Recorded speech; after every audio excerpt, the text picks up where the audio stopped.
And now, it's 10 a.m. Let's just get down to it. And it's time for your sports fix. Strap yourselves in, folks. From two guys who have covered the teams you're passionate about for years. We are professionals. This is Jake Scott and Ben Anderson on 97.5 The KSL Sports Zone. Jake and Ben, 97.5 The KSL Sports Zone. A happy Friday to one and all. However you may be listening, streaming, the YouTube, the KSLSports.com, over the air, our friends in the future who are podcasting the show. Absorbing. Being absorbed. We like being absorbed. We appreciate you all. We appreciate everybody. Yeah. It's great. You having a good Friday, Ben? Always. Is there a bad Friday? That's not true. I've had bad days on Friday, sure. Why? Just because it's a Friday doesn't mean you get a dentist appointment or that something? dictates what kind of day you're going to have? I don't know. I think consistently Friday probably my best day of the week. If I had to average them out over the 7 days a week for my life, Friday's got to be up there. Happy for you? Thank you. Appreciate that. Okay. All right. Well, I wish the football I wish Friday. I could just guarantee myself a good day. I can't guarantee once it. every 7 days. I can't guarantee nice. it, but odds are pretty good. Okay. Yeah. Well, that's good for you. I hope everyone follows suit. Yeah. I mean, I'm sure that somebody criticized James Dolan on a Friday game and got arrested. Got investigated. Did you see that story yesterday? I did. A little bit of it, yeah. I didn't listen to the whole Pablo Torre episode, or I think he wrote it up too. I haven't read the whole thing. But talking about James Dolan and we already knew he had basically MSG, the actual building was a surveillance state. Uh-huh. Didn't we find that out during the Charles Oakley thing? There was some component. Or maybe it was a politician he said he wasn't, like, that had him tracked and weren't allowed in the building. I can't remember why that story first surfaced. But apparently he just sits up there at his command center, and if you tweet a bad thing about the team or him or whatever, he just automatically finds you. Yeah. And then has you kicked out, prosecuted, whatever. Whether it's mic'd up or the AI tracking that they're able to do with people's faces or whatever, yes, he will find your tweets, he will find you, and he will pressure you or have you investigated. At least that's kind of the theory from, not even a theory, I guess there are reports that that's what's happening from Pablo Torre. Honestly, I don't know how such sensitive people make it into leadership. I guess with James Dolan, he was born on third base, so maybe, his success in life and personal capabilities do not go hand in hand. There is, and because neither you or I, maybe you more than me, I have zero power over anything in my life. I don't have the ability to get paranoid, but we talked about this. I thought Kyle Whittingham got a little bit paranoid as a head coach. Quinn Snyder got very paranoid, I thought, as a head coach. Howard Hughes famously locked himself in a room. I don't think this is paranoia. You don't think this is fear of the outside people around you and then using that power to punish people? No, I think this is pettiness. Okay. And for some reason he cares. No, that's what I'm saying. Like, I mean, if you want to apply it to a different person, I don't know why Adam Silver feels like he has to listen to everybody that talks to him. Oh, the gambling companies are mad, or Oklahoma City called and complained. What? Why have a little? If you make it to a point where you have leadership, isn't that because you at least should project confidence that you know what to do? Yeah. Like, you're an owner of an NBA team, don't you need to project confidence that you at least kind of know what you're doing? And that includes, like, just ignore the idiot in the 8th row. Who cares? I don't know. If you want to draw a comparison and localize it, I think Ryan Smith would tell you that I don't want the biggest mistake, but a mistake was the Jazz uniform thing, right? Wanted to do a bold move and move to the yellow and black. Yeah. Got backlash and waffled and backed away from it. Maybe he wouldn't say that was a mistake or whatever, but I never understood, like, if you're going to do something bold, don't you expect that? Don't you expect backlash? You know what I mean? Yeah, absolutely. Why would you be sensitive to it? The more power you get, the more you're going to anger people. Yeah, I don't it's get natural. Ben, people will reach out and criticize you from time to time. I know after a good cry, you're really able to put it behind you quite effectively. I can flush it. I don't understand why the owner of MSG, the Knicks and the Rangers and the Sphere, for crying out loud, is like, look what Pickle 254 just said about my ownership capabilities. Have him disciplined. I don't get that. How do you go through life? I don't think you mentioned this, but the genesis of this is that last year a security member who I don't know if got fired or has left MSG is suing the company for this type of surveillance that they have that they say is too invasive, crosses the line into people's privacy. Oh, I'm sure on the back of the ticket, not that there is such a thing anymore, but Lord knows what you agree to. But it's like we said, if you buy a subscribe to ticket. Disney Plus and You can also die of an allergy. you can get shot on Disney property and they can't sue you. It happened. Somebody died of a food allergy. They went to sue Disney, and Disney's like, "Are you a Disney Plus owner? Because you didn't know that Sorry, you waived all right to litigate any of this. So let's go." Yeah. But yeah, what do you feel the need for that in the first place? Like, this goes beyond security. Adrian Wojnarowski, the former dean of the NBA press corps, was tailed inside the Madison Square Garden, one source with direct knowledge of the matter said. Another prominent basketball reporter shared with Wired their concerns about connecting their Wi-Fi to MSG's Wi-Fi network. Now, that might be paranoia. With Woj? With Woj and tapping into following me. tapping into media's Wi-Fi or whatever. That's pretty wild, don't you think? Yeah. Like, what kind of sick person lives life like that? And I have heard that the Like Jazz's that. security is quite robust. There's cameras all over. Yes, Yeah, the yeah. ability to identify you by your seat, et cetera, who bought your ticket, et cetera, is trackable, and I suspect that's the case with inside of every NBA But arena. At is this Ryan point. Smith sitting up in the surveillance office scanning Twitter and then ejecting anybody with a critical thought? No, I think Ryan's done a pretty good job of handling criticism. In fact, if you want to say any criticism of Ryan, is that he does really listen to the fans. He really listens to people, but not let me get revenge on them. It's he's like, oh, you didn't like that? Let's not do that anymore. Well, that's his whole concept, right? Of what am I looking for here? Data. His surveys? Yeah, surveys. Yeah. Sorry, God, you can't come up with that word. But that's the whole concept around his company. I would say that he, by listening to the fans, created a bit of a mess with the naming of the Mammoth. Or at least a sideshow that wasn't really necessary, I don't think. Right? Because it was never going to happen. The survey was never going to pick the name of the team. Yeah. Well, for very good legal reasons. Clearly. Yeah, Clearly. They did try to pick the name. It didn't work. It was more difficult. Yeah. But, yeah, I mean, just for even critics of Ryan Smith, just be grateful that you're not rooting for a team owned by James Dolan. No, absolutely. If this guy's doing this about this, how's he running everything else? Yeah. And do your best to fight becoming James Dolan. Anyways. Do you think Leon Rose secretly likes that James Dolan is this way because that means he's not bothering him? Yes, I do.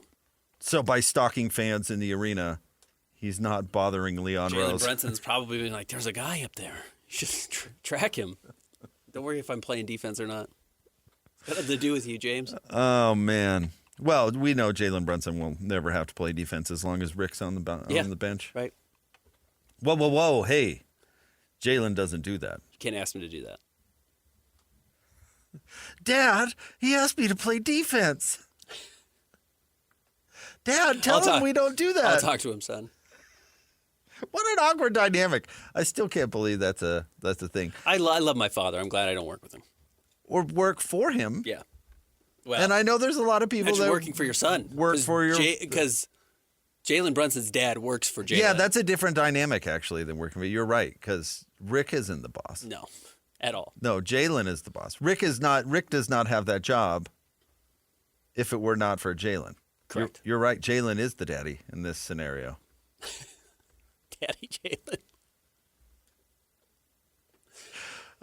But you know what? Later in life, if my daughter wants to give me a job, I get that I'd want. All right. Sure. Yeah. Pay the bills. Just sign me up. Thank you. I shouldn't judge. I should not judge.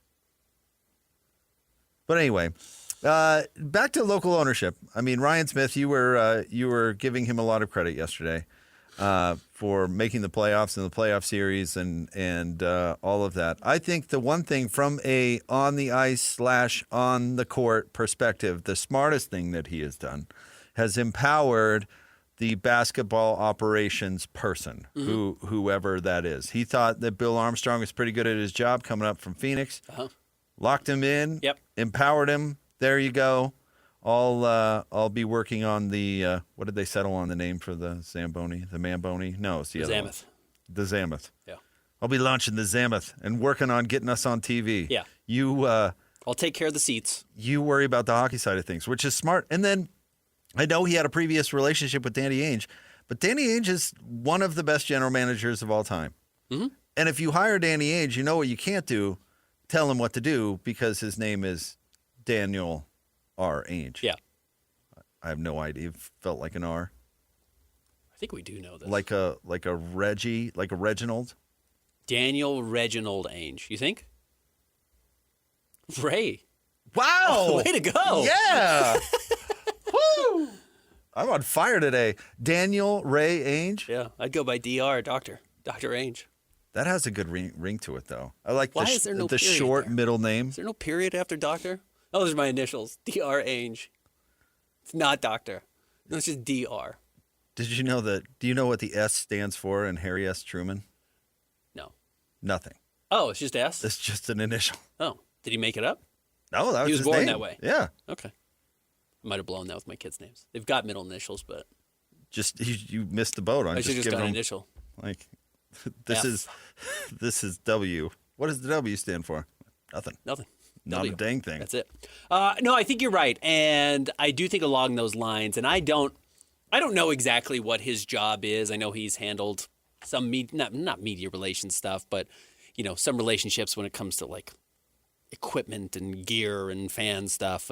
But along those lines, Bill Armstrong has been clearly enabled to do his job, and I'm sure his job was very suppressed when he was in Arizona because they didn't have any financial tools to play with. Equally, Chris Armstrong, who was a big hire by Ryan, coming in when he bought the Coyotes and was not with the team previously. From what I understand, people in the building really, really like Chris Armstrong. So Chris has done a very good job as well. Well, then he retained Jim Olsen on the Jazz side when that purchase went through. So I think he's been pretty good at spotting. And shout out to my guy Chris Barney, who's the CRO over there and was with the Jazz previously. You and I both very much liked Caroline Klein. Who I think Ryan identified as a star very early as well. So I actually think he's pretty good at hiring people and empowering them to do their jobs. I think Which, so too. if you want to get back to Jim Dolan with the Knicks, they've had a mild amount of success. Mild. Now, I know you've tried to give them the title several times, Ben, but they've had a mild amount of success. Uh-huh. What do you credit that mild amount of success? New York. Not really where I was headed because they've failed in New York a lot for like 20 years.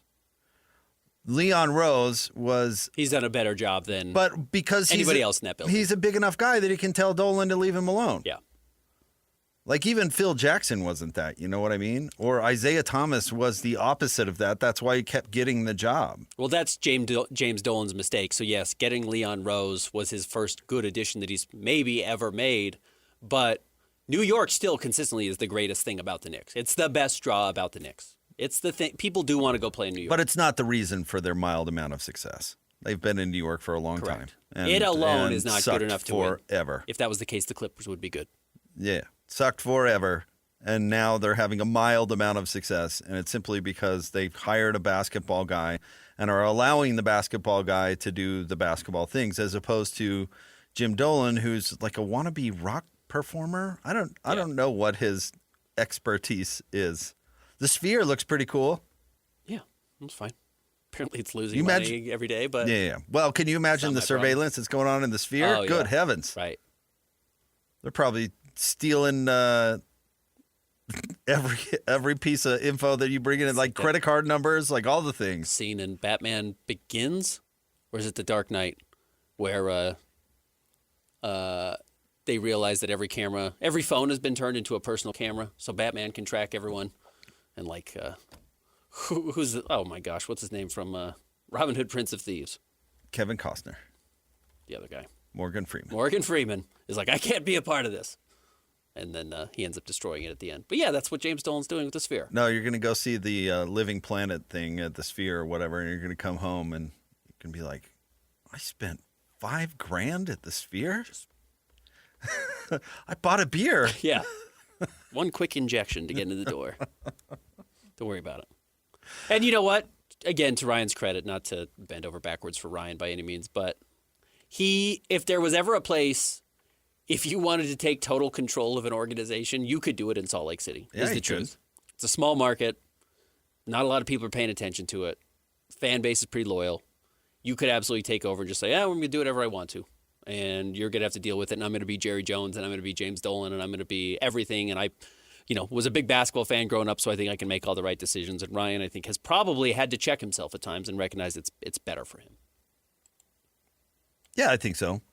I wonder if he's got so many irons in the fire, like if he gets is too distracted really to meddle all that much in basketball. Like, what is James Dolan doing? Playing video games in his bedroom. Yeah. Practicing his guitar solos and playing on the trade machine. Pretty sure his dad bought him MSG because it was his inherited. It's like, what would you want? Yeah. Here's your boost in life. Oh, buy me the Knicks. Radio City Music Hall. Okay. Yeah. Okay. I guess so. You know what? I haven't been to the Sphere, and I've kind of wanted to go. I think maybe I'm changing my tune. Okay. Because of James? Yeah, I don't know. Because you're afraid of what you have to give up to get in? A little, and I don't know if I want to pay money to put in his pocket. And frankly, I wouldn't put it above him to be scanning local bozo radio stations to hear who's trashing him. Yeah, you might not get in. Yeah, he's going to have me roughed up or something. Yeah, I don't want that. Ben, do you think like a Groucho Marx kind of get up would fool it? Just the plastic nose with the glasses and the mustache? Yeah, probably. Like Bobby Valentine in The Dugout? This is from a Wired article, he keeps a close eye on his venues too, speaking of James Dolan, including Radio City Music Hall and the Sphere in Las Vegas. Last March, Dolan's security team blocked a graphic designer from seeing a concert. The designer years earlier had printed and sold half a dozen T-shirts reading Ban Dolan. He's locked out whole firms worth of lawyers, even keeping out a mom who was trying to take her 9-year-old Girl Scout to a Christmas show at Radio City Music Hall. Yeah. Killing it. Some mom trying to take her Girl Scout to Radio City Music to like the Christmas show with the Rockettes in one of the most iconic venues out there. Whoa, ma'am. Oh, I'd love to see Jimmy try What T-shirt are you wearing underneath that? I'd love to see Jimmy try to do that to Nazi old Scott Esquire. Yeah. I'd want to see it so bad. Behind the scenes, the atmosphere is so rooted in paranoia that former Knicks players warn one another about the rooms being bugged, and staffers worry about being watched when they go to local bars. People are afraid, top to bottom. You can't look at Mr. Dolan when he's walking past. No, you can't look at him. One current member of the MSG security team says, adding that his bosses will sometimes say, "You're too close to one," or "That's what we call Mr. Dolan, Executive 1." Sean is filling in for Christian today. How many rooms have you bugged recently? Are you that kind of guy? No. You're not paranoid about what Lloyd's saying in his office? No. I live with the results either way. Yeah, can you imagine bugging Lloyd's office? Imagine. What are you talking about? Lloyd watching Netflix. The secrets. Yeah. I bugged Lloyd's office years ago. That's how you've stayed ahead of the game. It's really it's a rudimentary, setup. It's just like one of those like kids walkie-talkie kind of things, and I think it ran out of batteries quite some time, but it's probably still there. This graphic designer, Frank Miller, attempted to see the concert at Radio City Music Hall and received a trespassing notice. Yeah, you did. Take that. What an insane person. You should be careful, though. He's hearing this. All I did was say they shouldn't have traded for Karl Anthony Towns. Yeah, right. I didn't like what they gave up to get Stoudemire. Tibbs was running those guys into the ground. What do you want me to do? You're never welcome here again. That's crazy. It is. Yeah. Well, you got endless money, a lot of power. Let me ask you this. And a bunch of yes men around you. And Jim Dolan might be both of these. But if you are rooting for a franchise, would you rather have it owned by a crazy person or a dumb person? Crazy's more encompassing than dumb. So you can be crazy like a fox. I think Mark Cuban's crazy. He won a championship in Dallas. I think I'd almost rather have a dumb person. Most people are smart enough to know what they don't know. But a dumb guy's not. But I mean, how dumb would you have to be to, well, I don't know. That's a good point. But I figure a dumb guy would at least be smart enough to hire somebody to make him look good. I don't know. I don't know if dumb people do that. Sounds like a smart guy move to me. Yeah, like how dumb are we talking about? I suppose that's the question. Yeah. Are we talking like Chris Humphries dumb? Because then the lights wouldn't stay on. Yeah, right. You wouldn't. There's a game? What? Basketball? Thought this took care of itself. Or are we talking like me dumb? You'd be fine. Oh, being an NBA owner? You'd be fine. I'd be so in over my head. You would be, but you'd figure it out. Oh, yeah, I'd hire the smartest person I could and then take credit for every good thing they did. Yeah. CEO, Naz Scott. You just said it. Right. Smart enough for that. But Jimmy might be crazy and dumb. He might be the magic elixir. Yeah. Bad combo. Bad combo. Because that behavior isn't just dumb behavior. That's pretty crazy. Yeah. All right. Top 3 stories of the day at KSLSports.com. Coming up next, Jake and Ben, 97.5, the KSL Sports Zone. It's time to break down the biggest stories of the day. This is the top 3 stories of the day on KSLSports.com. 97.5, the KSL Sports Zone. Jake and Ben, 97.5, the KSL Sports Zone. It's time for the top 3 stories of the day at KSLSports.com, brought to you by J. Brooks Jewelers. Cherish your love with J. Brooks Jewelers. Explore their expertly crafted engagement rings made from the finest materials. J. Brooks Jewelers. Sean's filling in for Christian today. Where do you want to start, Sean? Number 1, Utah Mammoth getting ready for their first ever playoff game on Sunday. The late game, 8 p.m. on Sunday night. Going to be a late one. That's great. You're not working the game. No, I'm you not. have to watch it. I don't like the late starts are just I don't know. This is me getting old, but I like it to fit right in my day. Sure. You know why the NFL is so great? It fits right there in the middle of your Sunday. You know what I mean? Yep. Even the late game starts at 5:30 on Sundays. Whatever it is. Whatever the NBC game is. But it's fine. No, it's very exciting. The Mammoth will have plenty of time to drive in from Cedar City because that's where I said I would make them stay. Yeah. I wouldn't let them stay in Vegas. No. At very least, put them in Henderson, right? Yeah, nowhere exciting. Nowhere fun. Nothing luxurious. Welcome to Summerlin. That's not how Ryan operates, though. He's going to have them living large. You think? Do we know where they're staying? I'm sure they're staying at whatever the amazing hotels are on the Strip. Yeah. The Holiday Inn Express? If that's where you want to go, on the old Strip. What's the one you like? Oh, in Fremont Street? Oh, I'm a Golden Nugget guy.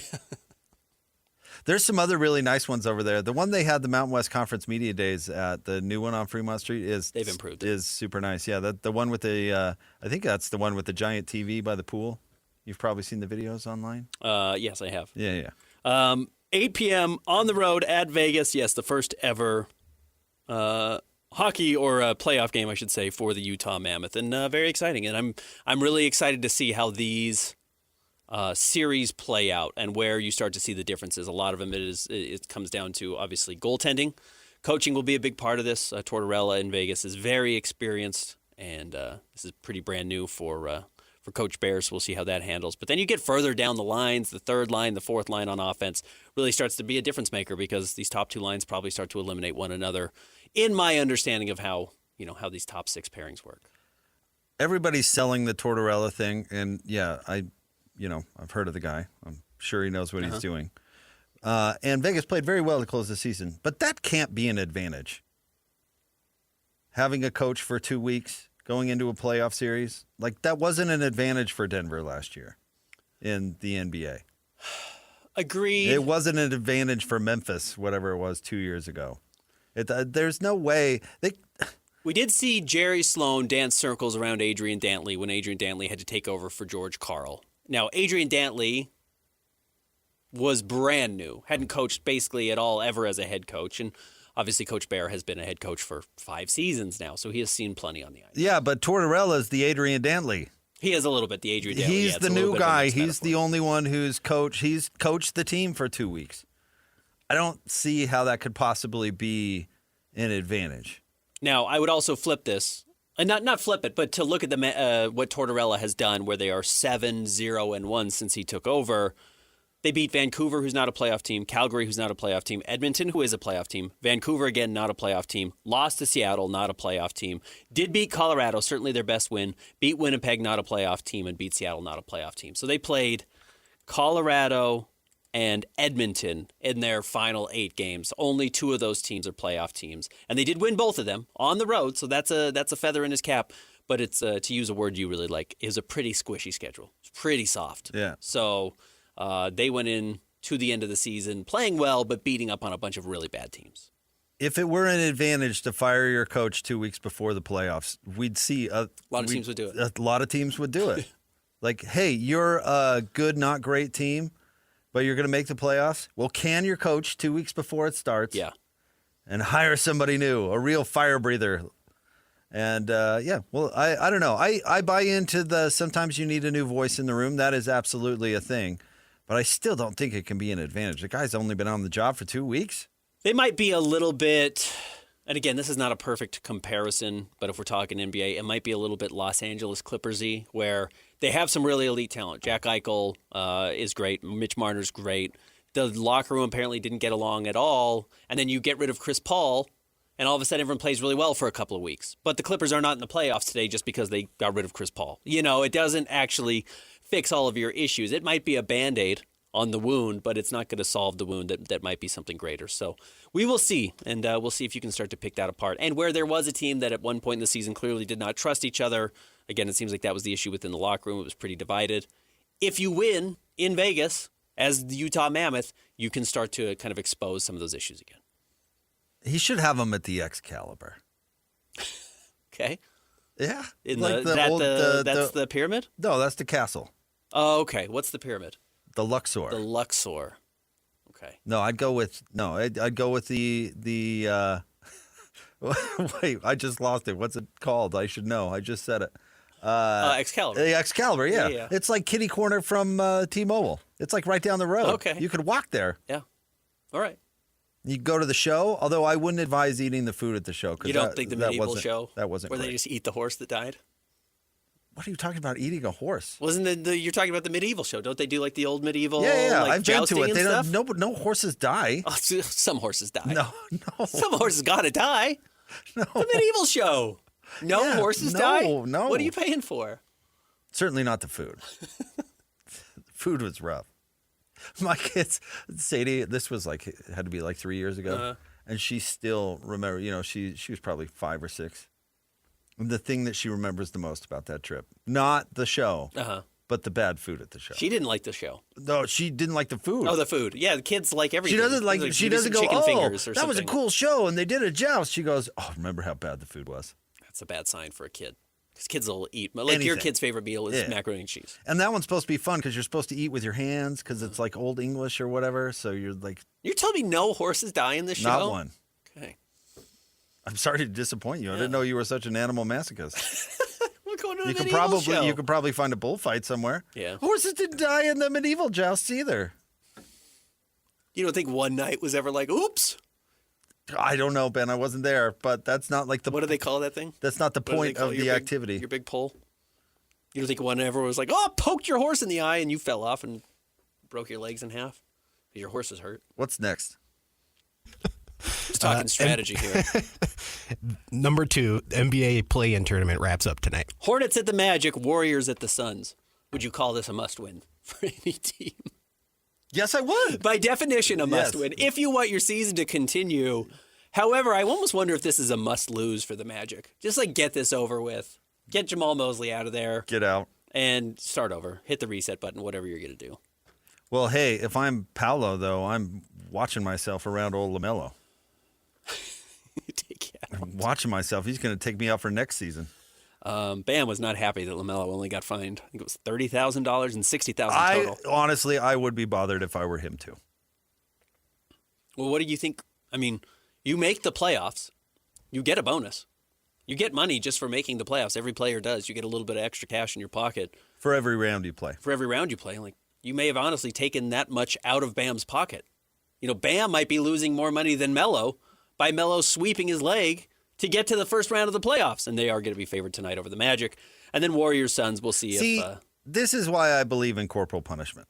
Okay. Because if something bad happened to LaMelo, Bam would be fine with it. Like after Zaza slid under Kawhi, he should have been flogged or something, and then everybody would have felt better about it. Sure.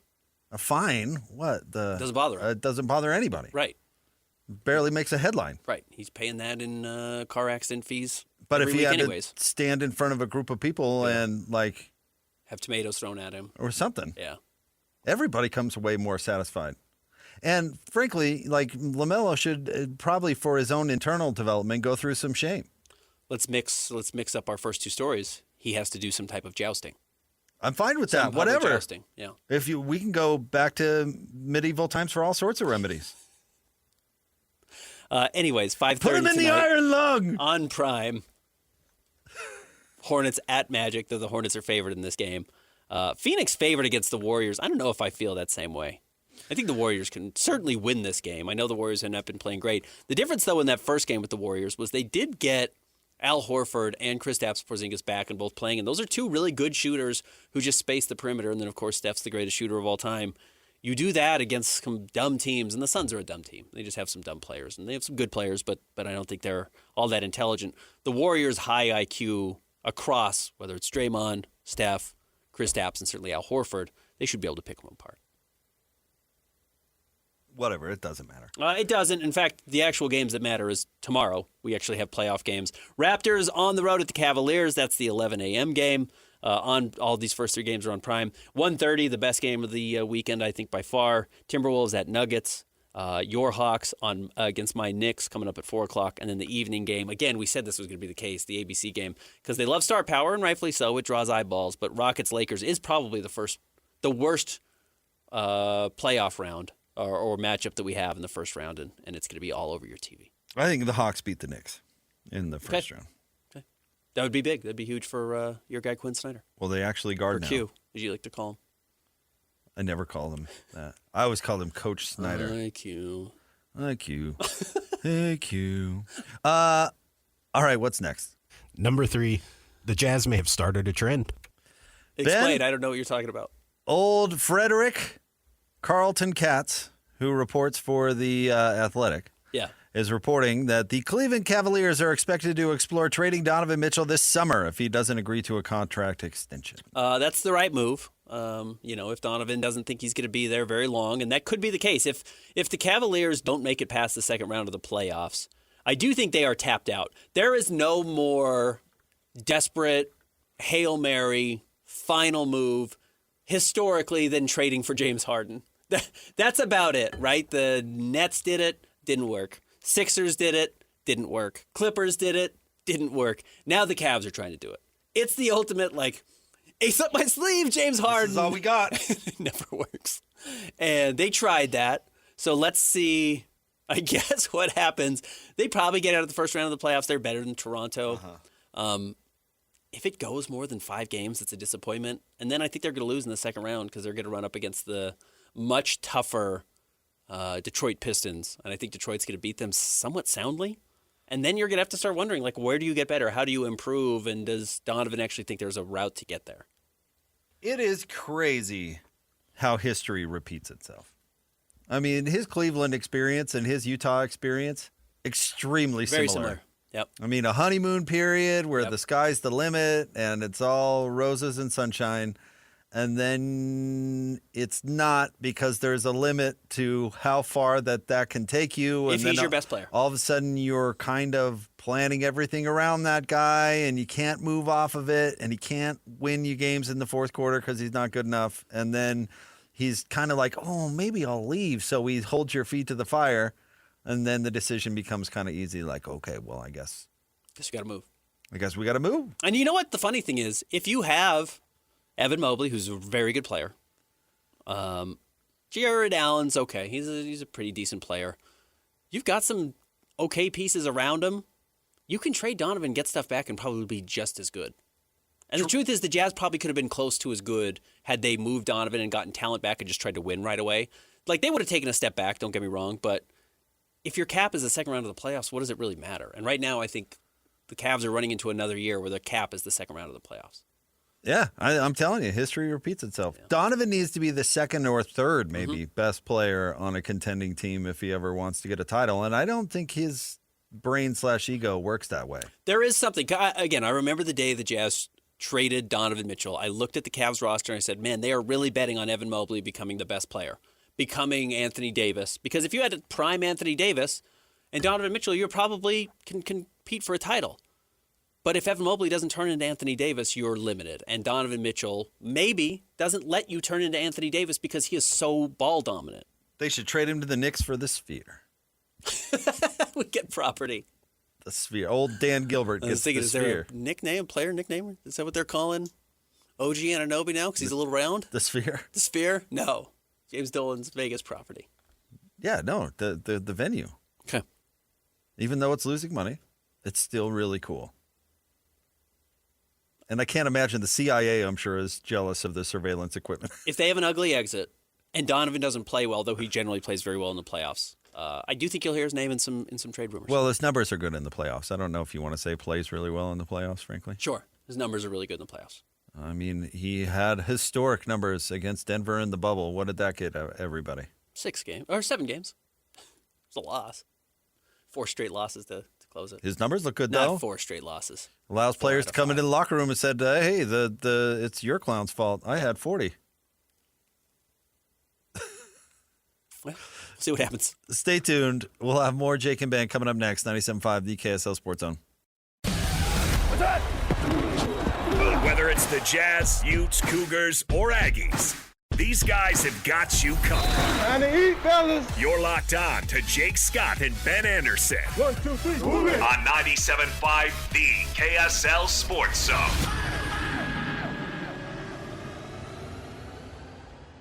Jake and Ben, 97.5, the KSL Sports Zone. Hey, we're teaming up with Beehive Meals. We're honoring people that impact sports in our communities. Nominate the youth sports volunteer you know for the Beehive Meals Hero of the Week. Go to kslsports.com/contest. Listen every Thursday to JJ and Alex for the winner. It's the Beehive Meals Hero of the Week. Jake, the San Diego Padres are finalizing a sale for an MLB record $3.9 billion. This is the Padres, who I know have been competitive lately, but are not one of the great franchises historically when it comes to baseball. Let me ask you this. Is this a good sign for getting baseball to Utah? What, the price tag? The price tag skyrocketing for these teams. I mean, this is over $1 billion more than the Mets just sold for. And I just say just, but in the last half decade.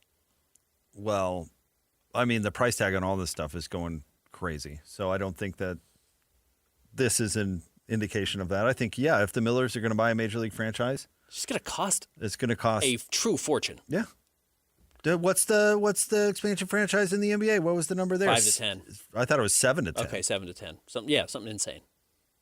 Yeah, I don't think that's how it might be good news is I'm sure Major League Baseball wants to settle any up in the air ownership situations that they have going on before they expand. There was family squabble over the Padres for the last 3 years because the old man died. I can't remember what his name is, but there's been chaos, really, and they've had to figure out what they're going to do with that franchise. I would guess they're going to try and get all that stuff buttoned up before they talk about expanding. That's usually how it works anyway. Yeah. So in that sense, I'd say it's a good thing. Okay. But I don't know. I'd say if there's an ownership group that's gearing up for a Major League Baseball team, I'd be putting together $5 to $10 billion probably. I don't think you're looking at $2 billion. No. You know, it's crazy that. What did we decide Ryan Smith bought the Mammoth for? The final price tag? Yeah. I don't know. It was not that much. I mean, it's a lot more than anyone else says. But he officially purchased the Coyotes franchise for $1.2 billion in April of this 2024. I think there's a real chance they're worth double that already. I don't know about that. The NHL and how they're valued is different. It is than different. Major League Baseball. Major League Baseball franchises are worth brings in a bunch of money. Are worth far more. They do. So, but man, it's going to be. I don't know how much money the Millers have. I have no idea. I know they sold all of their dealerships and shifted their business identity and got some decent money for the Jazz, but clearly not what the Jazz are worth today. You can price billionaires out of some of these conversations. Oh, well, it's going to be a group. And it's going to be a group. It's going to be the Millers plus several people. That's part of the reason these price tags have gone up so much is these uberly rich people want to get in on a group because it's the world's best place to park your money. And I mean that literally. The world's best place to park crazy amounts of money. Second best. Behind what? Target gift cards? Illegal trade. Like the drug business? Those guys seem to make a lot of money. Those guys seem to do very well financially. They do, but there's also risk factor. You got to look over your shoulder. There's a lot of risk correct. in that line of work. There's zero risk in owning. It's pretty safe. You can be the worst. Donald Sterling was the worst NBA owner maybe in history, and I'm not even just talking about his scandal that ended up. No, his performance as an owner. His performance as an owner was so awful and so rock bottom. What do you think? We'd have to Google it. What do you think the profit Donald Sterling made on the Clippers was? Oh, at worst. Oh, I mean What percent increase? Oh, in the thousands, probably. In all honesty, because Ballmer came and bought it for double the cost already. Like he just outbid everybody because he knew that's where money was going to be going. Didn't he buy him for something like $4 billion? It's $3 billion, I think. $3 billion. Yeah. And he knew he was never going to lose a cent. What it was just so he probably bought it for a couple $100 million. Yeah. You know, maybe not 1,000, but several 100%. If you were to just park money in the Dow, what return do you expect? 12 on a good year. On a great year. Yeah. Yeah. The average is probably like 7. You know, so if Right, you to the just point. have billions of dollars hanging around and you Yeah. got to do something with it, you just can't leave it in the savings account. Buy a That's not sports how it team. works. You Yeah. buy a sports team. Yeah, I'm with you. All it does is just double in value or whatever. I mean, we've looked into the profit that Larry Miller made. He bought it for what, $15 million? Mm-hmm.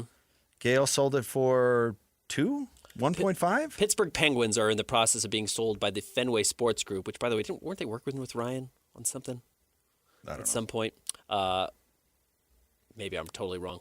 For $1.7 billion, so they've only gone up $500 million. No, That's the Penguins. who's the Australian guy who has a part interest in the Jazz? I mean, like Yeah. these groups, these uberly rich guys get in on these groups, and they just know they're never gonna lose their money. Mike Cannon Brooks, who I've seen walking around the arena once or twice. It's like, you're worth how much? You're worth $15 billion. Honestly, He just looks like the most normal guy. the NBA lost money for the first time ever during the pandemic. Like everybody lost. Everybody took it in the shorts. They make up all of that and more with one round of expansion 10 years later. Yeah, right. So even when it's bad, it's not bad. Yeah. Even when you have to temporarily prop it up, it's not bad. Where this could actually be good for the Millers, and it'll be interesting along this line, is, we've got a lockout coming in baseball at the end of the season. It's coming. They're going to lock out. Half the teams want a hard salary cap, and the actual teams that matter, the Dodgers and the Yankees, don't want one at all. So teams are going to lock out. They're going to lose money next season, and then everyone's going to want to make that money back. And what's the best way, as you just said, to make your money back? Expand. A couple of expansion teams. Bring in an extra, inject $10 billion, $15 billion into the everybody's pocket. Yep. It's nice. Yeah, it's not a bad biz. That's why they do it. I mean, that's why the price tags are going so far up, because they really don't care what the price tag is, because it's not going to go down. It's like, I don't think this bubble's about to burst. It will slow, but it won't burst. Oh, I don't think so either. Not as long as people are watching it on TV. Yeah. It doesn't even have to be a lot of people watching it on TV. Yeah. Stay tuned. We will have more Jake and Ben coming up. We'll talk a little hockey as the Mammoth get set to take on the Golden Knights. We'll talk some NBA playoffs as well. Stay tuned. 97.5 the KSL Sports Zone.